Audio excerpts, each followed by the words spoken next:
ભરૂચ જિલ્લાના નેત્રંગ તાલુકા પંચાયતની બિલોઠી બેઠક પર યોજાયેલી પેટા ચૂંટણીમાં આમ આદમી પાર્ટીએ શાનદાર વાપસી કરતા ઐતિહાસિક જીત નોંધાવી છે। આપના ઉમેદવાર પ્રવીણ વસાવાએ ભાજપના ઉમેદવારને મોટા માર્જિનથી હરાવીને આ બેઠક પર ફરીથી કબજો જમાવ્યો છે। આ પરિણામ બાદ નેત્રંગ તાલુકા પંચાયતમાં રાજકીય સમીકરણો પુનઃ સંપૂર્ણપણે બદલાઈ ગયા છે। આ બેઠક પર ભાજપના કાંતિલાલ વસાવા, આપના પ્રવીણ વસાવા અને કોંગ્રેસના રણજીત વસાવા વચ્ચે કસોટીપૂર્ણ મુકાબલો હતો, જે માટે યોજાયેલા પેટા ચૂંટણીમાં મતદારોમાં ભારે ઉત્સાહ જોવા મળ્યો હતો અને આ બેઠક પર કુલ 80.40% જેટલું ઊંચું મતદાન નોંધાયું હતું, જેની મતગણતરી આજે ઉત્તેજનાભર્યા માહોલમાં યોજાઈ હતી, જેમાં આમ આદમી પાર્ટીના વિજેતા ઉમેદવાર પ્રવીણ વસાવાને 2371 મત મળ્યા, જ્યારે ભારતીય જનતા પાર્ટીના કાંતિલાલ વસાવા 1565 મત અને કોંગ્રેસના રણજીત વસાવા 160 મત તેમજ નોટા 41 મત મળ્યા હતા, જેથી આપ ઉમેદવાર પ્રવીણ વસાવાએ 806 મતોની ભારે સરસાઈથી ભવ્ય વિજય મેળવ્યો હતો। અગાઉ યોજાયેલી સામાન્ય ચૂંટણીમાં નેત્રંગ તાલુકા પંચાયતની કુલ 16 બેઠકોમાંથી આપ પાસે 8, ભાજપ પાસે 7 અને કોંગ્રેસ પાસે 1 બેઠક હતી। જોકે આપના વિજેતા સભ્યના આકસ્મિક અવસાનને કારણે આ બેઠક ખાલી પડી અને તે દરમિયાન ભાજપે કોંગ્રેસના સમર્થને સત્તા હસ્તગત કરી લીધી હતી।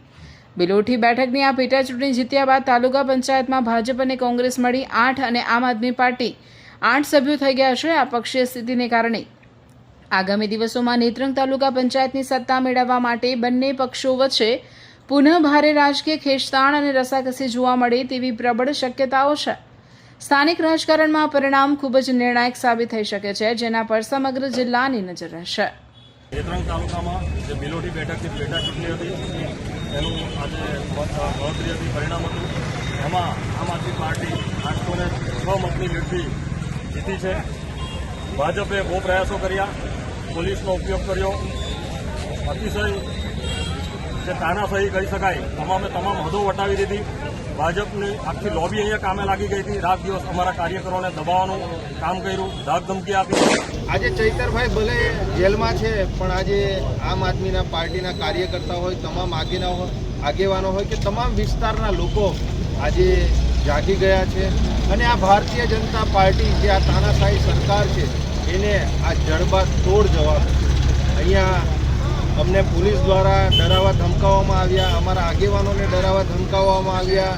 સાથે સાથે તમામ જે બૂથો છે એ બૂથો પર ભારતીય જનતા પાર્ટીએ ખૂબ પૈસાથી લઈને દારૂથી લઈને રેલમ છેલમ કર્યું અને દરેક જગ્યાએ ધારાસભ્યો, જિલ્લાના પ્રમુખો, સાંસદો, તમામ આગેવાનોએ અલગ અલગ વિસ્તારોમાંથી જે આગેવાનો ધારાસભ્યો આવ્યા, પણ તેમ છતાં ત્યાંની જે સ્થાનિક જનતાએ જે ચૈતરભાઈ પર અને જે આમ આદમી પર વિશ્વાસ મૂકી આજે અમારા પ્રવીણભાઈને જંગી બહુમતીથી જીતાડ્યા છે, એ બદલ તમામ જનતાનો અમે દિલથી ખૂબ ખૂબ આભાર વ્યક્ત કરીએ છીએ કે આપ સૌના સાથ સહકારથી આજે આટલી લીડ મળી છે। અને આ તો મિત્રો તાલુકા પંચાયત, જિલ્લા પંચાયત આ તો સેમિફાઇનલ હતી। હજુ 2027માં આ ભારતીય જનતા પાર્ટીને ઉમરગામથી અંબાજી સુધી એમના સુપડા સાપ આ જળમૂળમાંથી એમને ઉખાડી નાખશો અહીંયા આગળ આખા ટ્રાઇબલ વિસ્તારમાંથી। નિરંજનભાઈ વસાવા, આમ આદમી પાર્ટી પ્રદેશ સંગઠન। ભાજપના આ બહુ મોટા આશીર્વાદથી અમારી આમ આદમી પાર્ટી જીતી છે, ત્યારે હું ભાજપના આકાઓને કહેવા માગું છું કે તમે એક આદિવાસી વિસ્તારને વિકાસનું નામ લઈને છેતરવાનો ધંધો બંધ કરો। લોકો જાણી ગયા છે, હવે લોકો તમારાથી સમજી ગયા છે।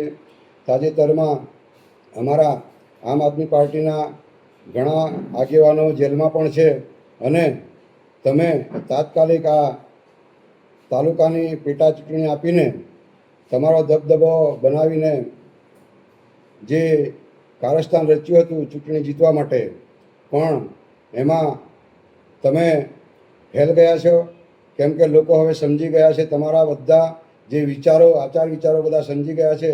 માટે કરીને ઇતિહાસ કાયમના માટે ગવા રહે એ રીતના લોકોએ મન મૂકીને મત આમ આદમી પાર્ટીના ઉમેદવારોને આપ્યા છે। ત્યારે હું લોકસભાના સાંસદ મનસુખ દાદાને પણ હું કહેવા માગું છું અને રીતેશભાઈને પણ કહેવા માગું છું કે તમે હવે ટ્રાઇબલના લીડર થઈને ટ્રાઇબલને છેતરવાનો ધંધો બંધ કરો। કારણ કે તમારી આજુબાજુ જે મીણમાખ જે છે એ મીણમાખ તમને ગેરમાર્ગે દોરે છે. માટે તમે કોઈ પણ લોકો સૂચન તમને કરતા હોય તો એની પર તમે નજર રાખો અને પછી આગળની કાર્યવાહી કરો એવી હું તમને પણ કહેવા માગું છું. જેના પરિણામે તમે એક 35 વર્ષથી સંસદ તરીકે ટ્રાઇબલ એરિયામાં ચૂંટાવો છો ત્યારે એક સામાન્ય બેઠક જે તમારા હાથમાં નહીં આવે, ધારાસભ્યને પણ હું કહેવા માગું છું કે દારૂ, પૈસા અને જે માંસ, મટન, મચ્છી જે આપ્યું છે એ ખાઈને પણ લોકોએ અમને મત આપ્યા છે. માટે હવે તમારા ભાજપના જે દિવસો છે એ એકદમ નજીક છે.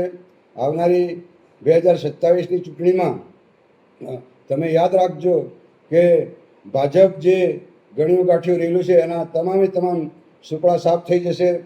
કારણ કે તમે જેમ જેમ અમારે આમ આદમી પાર્ટીના ઉમેદવારોને, નેતાઓને જેલમાં રાખશો તેમ તેમ અમારો બહુ મોટો પ્રચાર થશે અને બહુમતીથી અમે વિજય બનીશું. જેલમાં મોકલવા બદલ તમને બધાને પણ મારા તરફથી ખૂબ ખૂબ આભાર અને અભિનંદન છે કે આવા સમાજના સાચા લીડરો જે લડે છે એમને તમે તમારા જે બની બેઠેલા પોલીસ અધિકારીઓને તમે આની સૂચન આપીને જેલમાં મોકલો છો અને ટ્રાઇબલને કબજે કરવા માગો છો, પણ એ હવે કદાપી લોકો આને ચલાવી લેશે નહીં. હાય. અરે કેમ શું થયું? તારા મોઢા પર કેમ 12 વાગ્યા છે? અરે જવા દે ને, કેટલી મહેનત કરીને મમ્મી માટે ડિનર સેટ લાવી અને મમ્મી કહે કે નકરું પ્લાસ્ટિક લઈને આવી છે, હવે એક્સચેન્જ કરાવીને સ્ટીલનું ડિનર સેટ લાવવા કહે છે. હા તો એમાં શું થયું? સ્ટીલ નો લઈ આવો. અરે જવા દે ને, ક્યાંથી સ્ટીલનું લાવું? આજકાલ સ્ટીલના વાસણો ક્યાં સારા મળે છે? કાં તો એ કટાઈ જાય, ફાટી જાય કે છેલ્લે કઈ નહીં તો વળી જાય.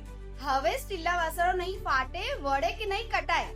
ભરૂચમાં સ્ટીલની કોઈ પણ વસ્તુ ખરીદવી હોય તો ભરૂચનું માત્ર એક જ સ્થળ, વર્ષોથી વિશ્વાસપાત્ર નર્મદા ઇન્ડસ્ટ્રી. વાવ, આ તો બહુ હેવી અને સારી ક્વોલિટીનું સ્ટીલ લાગે છે. પણ આ બધી વસ્તુઓ પર ડિસ્કાઉન્ટ મળશે ખરું? અરે આ બધી વસ્તુ તને હોલસેલ ભાવમાં મળી જશે. ભરૂચના બધા હોટેલ્સ વાળા, કેટરિંગ વાળા બધા અહીંથી જ વાસણો ખરીદે છે. માત્ર ભરૂચમાં જ નહીં પણ વિદેશમાં પણ નર્મદા ઇન્ડસ્ટ્રીના ટ્રાયપ્લાય વાસણોની ખૂબ જ માંગ છે. એટલે જ વિદેશમાં રહેતા લોકો વાસણો ખરીદવા માટે નર્મદા ઇન્ડસ્ટ્રીને જ પસંદ કરે છે. તો અમે તમારી શોપિંગ કરી લીધી છે. તમે ક્યારે આવી રહ્યા છો? Narmada industry phase 1 JITC near Narmada Nagar, Bharuch. For more information call on the given number.